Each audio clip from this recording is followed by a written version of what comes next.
Le Seigneur soit avec vous. Et avec votre esprit. Évangile de Jésus-Christ selon saint Jean. Gloire à toi, Seigneur.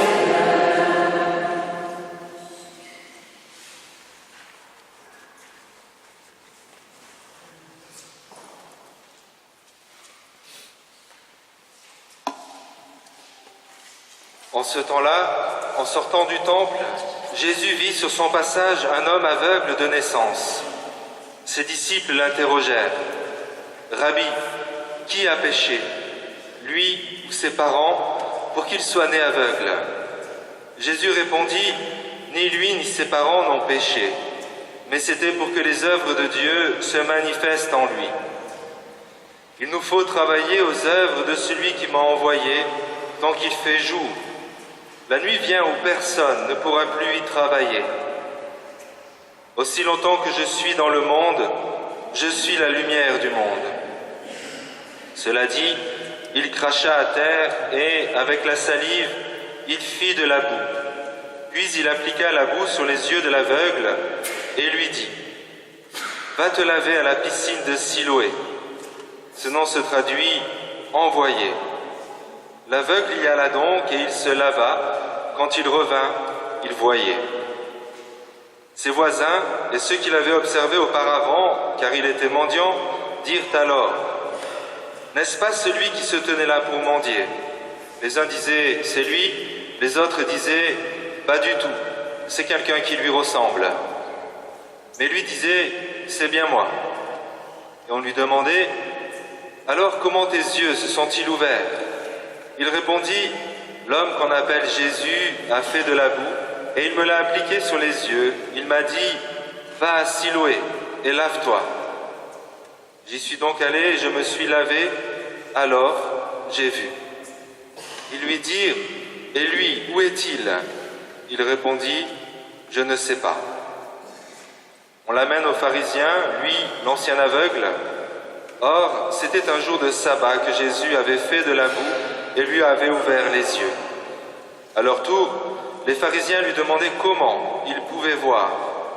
Il leur répondit, « Il m'a mis de la boue sur les yeux, je me suis lavé et je vois. » Parmi les pharisiens, certains disaient, « Cet homme-là n'est pas de Dieu, puisqu'il n'observe pas le repos du sabbat. » D'autres disaient, « Comment un homme pécheur peut-il accomplir des signes pareils ?»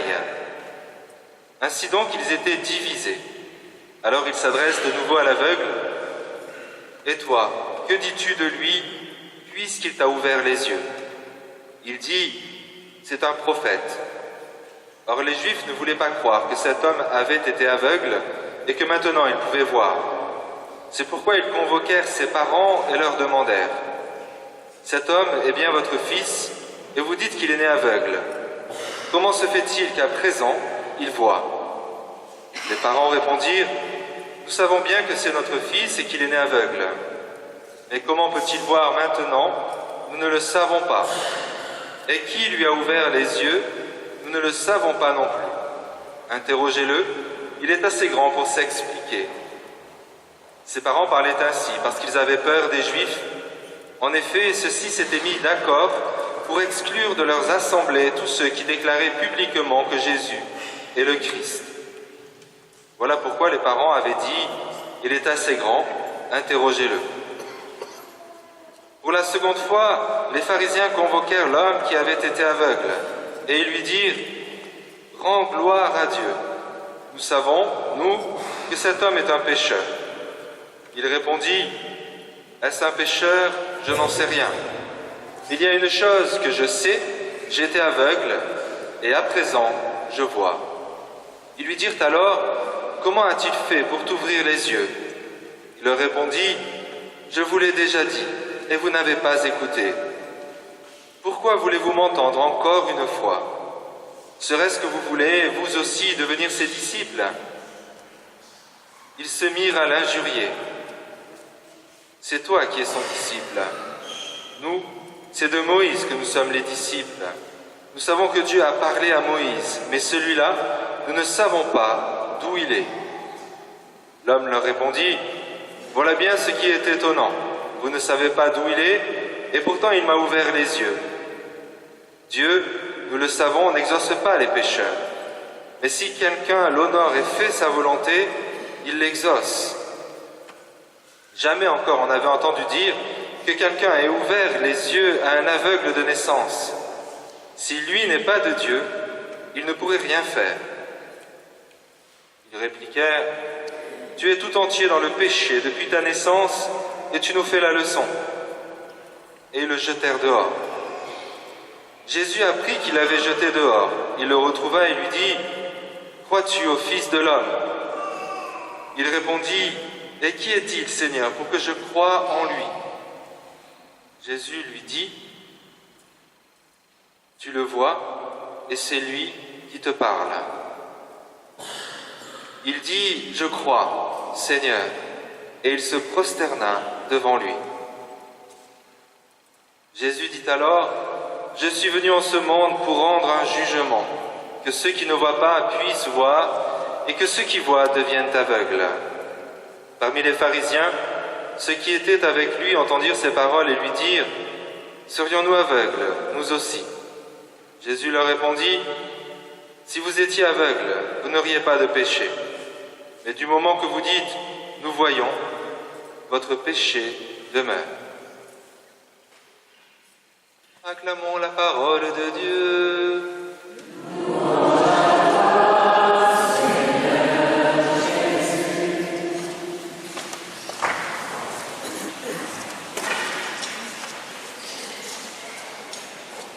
L'évangile un peu long, j'espère que vous avez gardé votre attention du début jusqu'à la fin, c'est le récit d'une guérison de l'aveugle-né par Jésus.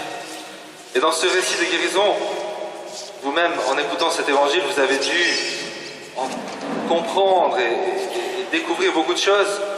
Je voudrais simplement en relever 3 qui sont des œuvres, je dirais même l'action de l'Esprit Saint dans l'œuvre de la guérison. Puisque c'est un récit de guérison avec tout ce qu'il peut y avoir de symbolique, même si la guérison elle-même est bien réelle et concrète pour cet aveugle-né, de la guérison de notre cécité et parfois la cécité aussi de notre cœur. Et ce que nous sommes appelés à vivre dans cette Eucharistie, c'est de demander au Seigneur de nous guérir de cette cécité de notre cœur. Alors comment l'Esprit Saint agit pour nous donner cette guérison? Et simplement, en lisant cet évangile, voyez, la première chose pour être guéri, c'est de reconnaître que nous avons besoin d'être guéris. Au début de l'évangile, demandez à Jésus, est-ce qu'il a péché? Est-ce que c'est lui? Est-ce que c'est son péché à lui? Ou est-ce que c'est le péché de ses parents qui fait qu'il est devenu aveugle? Et la réponse de Jésus dit, ni lui, ni ses parents, mais c'est pour que la gloire de Dieu soit manifestée. Et voyez, découvrir, et ça c'est important de l'entendre pour chacun d'entre nous, parce que sinon on peut se fermer. Découvrir son péché, c'est déjà le premier pas de la guérison.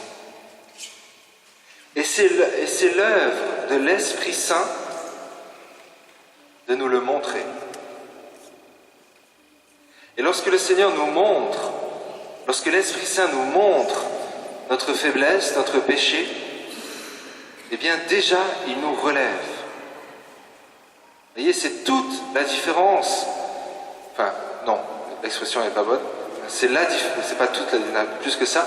C'est la différence qu'il y a aussi entre Dieu et l'homme. Vous voyez, lorsqu'entre nous pouvons peut-être parfois nous faire des reproches, ce qu'on va appeler la correction fraternelle, on va essayer de se dire les choses pour essayer d'avancer. Mais parfois, quand on se dit les choses, eh bien même si on n'en a pas l'intention, on peut se blesser. L'Esprit Saint n'agit pas ainsi. il est Dieu. Et la première chose, lorsqu'il nous montre, eh bien que nous avons chuté, que nous sommes éloignés de lui, et que nous sommes rentrés dans une forme de cécité, eh bien il nous le montre, mais en même temps, il commence à nous relever. Et vous voyez, il est important et c'est la première étape de la guérison, et c'est ce que je souligne aujourd'hui, d'entrer dans la prière en disant au Seigneur, montre-moi ce qui a besoin d'être guéri. Et si nous pouvons avoir peur, vous voyez, par exemple quand on va chez le médecin, on a peur du diagnostic, qu'est-ce qu'il va m'annoncer, hein? Ça je dirais, je comprends. Lorsqu'on fait cette prière et qu'on l'adresse à Dieu, c'est différent. Parce que d'une part, nous avons cette certitude que Dieu a la capacité de nous guérir. Ce que le médecin, malgré les médecins qui sont là et parmi nous, n'ont pas toujours. Mais non seulement qu'il a la capacité de nous guérir, mais que c'est son désir. Et que lorsqu'il va mettre la lumière sur quelque chose en nous qui a besoin, qui est blessé, eh bien c'est dans le but de nous relever. Mais voyez, il y a cette première étape qui est une étape de confiance, qui est de dire « Esprit Saint, je suis ouvert, je suis d'accord pour que tu me montres ce que tu veux guérir en moi. » Vous voyez, il y a cette première étape qui est une grâce que Dieu donne, une lumière qu'on reçoit, où l'on comprend quelque chose de nous-mêmes et qui a besoin d'être transformé. L'œuvre de l'Esprit Saint, c'est de nous transformer. Et une vie de chrétien qui ne se transforme pas au bout de quelques temps, c'est une vie de chrétien qui est morte. Chrétien qui dit « j'ai rien changé dans ma vie depuis 20 ans », ben, il y a un problème. Hein. C'est-à-dire qu'il dans sa l'œuvre, la venue de l'Esprit Saint en nous, vous voyez, le symbole de l'Esprit Saint, c'est le feu, parce que le feu transforme. C'est pour ceux qui étaient à Caté-Siloé. Marcel qui regarde. Et lorsque on entre dans cette étape-là, il y a un chemin qui commence. Et parfois, certains s'arrêtent sur ce chemin. Parce que sur ce chemin, on n'est pas complètement guéri. Je ne sais pas si vous avez remarqué, moi je me suis toujours posé la question dans cet évangile. Donc Jésus dit à l'aveugle, donc ils sont au temple, pour ceux qui connaissent Jérusalem, et Jésus dit à l'aveugle, va te laver à la piscine de Siloé. Et il est aveugle à ce moment-là. Hein. Et entre le temple et la piscine de Siloé, si certains voient, c'est tout en bas. Ouais, je vais à 400 mètres. En dénivelé.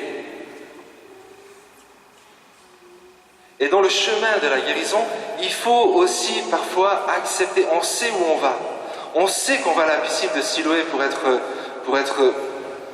obéir à la parole de Dieu, mais on garde encore, au moins en partie, une blessure qui n'est pas complètement guérie. Et certains peuvent se décourager, certains même peuvent en vouloir à Dieu en disant « Mais pourquoi tu ne m'as pas guéri d'un claquement de doigts ?» Parce que le Seigneur nous invite à faire un chemin. C'est-à-dire que le Seigneur ne nous guérit pas sans nous-mêmes. C'est-à-dire que l'aveugle, s'il n'avait pas obéi à la parole de Dieu, eh bien, il serait resté avec sa boue. La seule chose qu'il aurait en plus, c'est de la boue sur les yeux, c'est-à-dire, pour nous, ce que le Seigneur nous a montré et qu'il veut guérir en nous. Voyez, le Seigneur ne nous guérit pas sans nous-mêmes. Et pour montrer aussi, je dirais, notre joie d'obéir à la parole, eh bien, c'est quand même ce que nous avons à vivre, c'est justement de faire ce chemin dans cette assurance que Dieu bénit notre obéissance, de pouvoir avancer. Vous voyez, c'est ce que Jésus apprend aux disciples. Pendant 3 ans que Jésus forme les disciples, Jésus leur apprend à le suivre alors qu'ils ne comprennent pas tout. Et le troisième, vous voyez, donc Jésus, je passe des étapes, parce qu'il y a toutes les étapes de la guérison dans cet évangile, mais sinon on va y rester jusqu'à midi. Et j'en arrive à la dernière étape. Donc, l'aveugle-né qui est guéri est chassé de la synagogue. Et se mettre à la suite du Christ aussi parfois nous mettra face au fait que certains ne comprendront pas notre chemin. Et où nous pourrons avoir aussi l'impression que, comme l'aveugle-né, eh bien nous sommes mis à l'écart.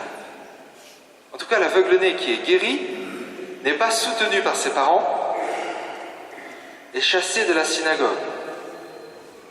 Et là, il rencontre Jésus. Et c'est ce point que je voudrais que l'on garde vraiment. Et après, on prendra un petit temps de prière. Jésus, il y a un dialogue entre Jésus et l'aveugle-né. Jésus lui dit, crois-tu au Fils de l'homme? Et l'aveugle dit, qui est-il, Seigneur, pour que je croie en lui? Vous voyez, il vient d'être guéri. Il était aveugle depuis sa naissance. Vous imaginez le choc? Moi, je sais pas. Et en plus, il n'a jamais vu de sa vie. Il voit. Et il est pris dans ce truc où un coup c'est les pharisiens, un coup c'est ses parents, et maintenant c'est Jésus. Et Jésus lui dit, il lui dit pas alors comment la couleur, comment ça se passe? Il dit, crois-tu au Fils de l'homme? Il dit, mais je ne sais pas qui il est. Et Jésus lui dit, tu le vois, c'est lui qui te parle. Cette parole de Jésus, elle est pour chacun d'entre nous. Parce que chacun d'entre nous, on peut aussi, sur ce chemin qui va vers la piscine de Siloé, où on est aveugle, on peut aussi avoir des doutes. On peut aussi avoir des découragements. On peut se sentir trop pécheur, on peut se sentir impur, on peut se sentir incapable, découragé, sans force.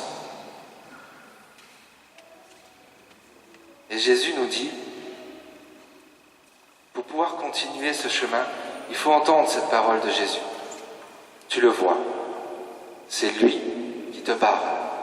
Et si dans cette Eucharistie, avec les chants de louange, avec les temps qu'on a pris de prier ensemble, j'imagine comme moi vous avez reçu cette présence de Dieu. Eh bien Jésus nous dit, cette présence de Dieu tu le vois, c'est lui qui te parle. Je vous propose, pour ceux qui le veulent, puisque c'est l'évangile du jour,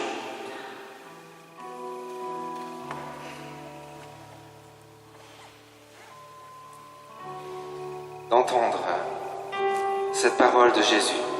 Tu le vois, c'est lui qui te parle.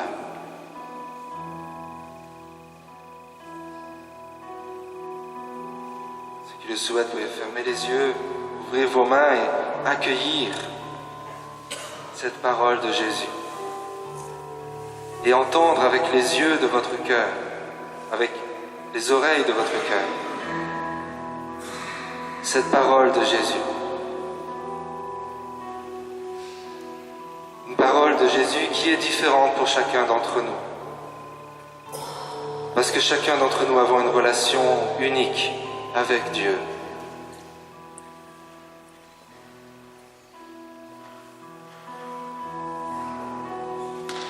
Entends cette parole de Jésus qui te relève, qui te dit, tu es mon fils bien-aimé. Tu es ma fille bien-aimée. En toi, j'ai mis tout mon amour.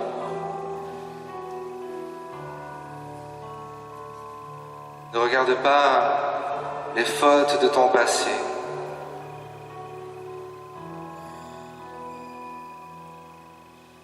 Ne te crois pas indigne de ma présence. Ne te crois pas indigne de mon amour.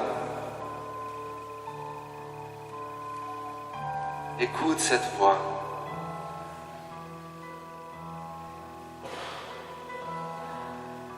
Qui te dit que tu es connu de Dieu. Qu'avant même ta naissance, il te désirait.